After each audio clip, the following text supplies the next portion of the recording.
इस वीडियो में मैं आपको दो ऐसी कहानियां बताने वाला हूं जो कि बुद्ध के जीवन से जुड़ी हुई है और बहुत गहरी सीख है अगर आप इसे समझ गए तो पहली कहानी कुछ ऐसी है। भगवान बुद्ध ज्ञान प्राप्ति के लिए घोर तप में लगे हुए थे। उन्होंने खूब यात्राएं की, घने जंगलों में खूब साधनाएं की, लेकिन फिर भी उनका मकसद पूरा नहीं हुआ। उन्हें आत्मज्ञान की प्राप्ति नहीं हुई और एक दिन वो निराश होकर, डीमोटिवेट होकर सोचने लगे, यार मैंने इतनी तपस्या की और मुझे अंत में कुछ भी नहीं मिला, अब मैं आगे क्या कर पाऊंगा।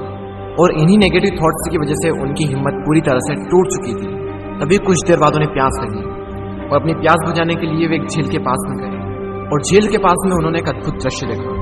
एक गिलहरी जिसके दो बच्चे थे वो पानी में गिर गए। पहले तो गिलहरी ऐसे ही बैठी रही और कुछ देर बाद गिलहरी झील के अंदर गई, अपना पूरा शरीर पानी से भिगोया और बाहर आकर उस पानी को झाड़ने लगी और वो ऐसा बार बार करने लगी। बुद्ध सोचने लगे ये गिलहरी कितनी मूर्ख है, क्या इसे लगता है कि इस तरह से ये झील खाली हो जाएगी।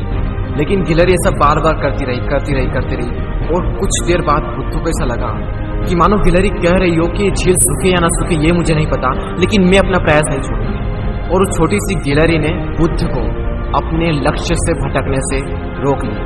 बुद्ध सोचने लगे, जब ये नन्ही सी गिलहरी इतनी कम ताकत होने के बावजूद भी इतना बड़ा दृढ़ संकल्प ले सकती है, तो मैं तो इससे 100 गुना ज्यादा शक्तिशाली हूं, तो मैं क्यों नहीं कर सकता।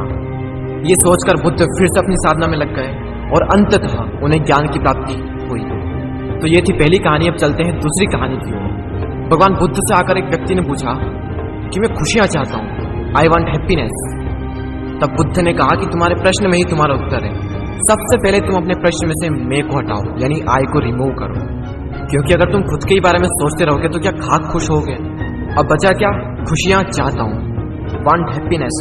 तो इसमें से चाहत को हटाओ, वांट को रिमूव करो, क्योंकि ये तुम्हारा डिजायर है। जिस दिन तुम्हारी सारी इच्छाएं खत्म हो जाएगी उस दिन तुम पूरी तरह से खुश हो जाओगे।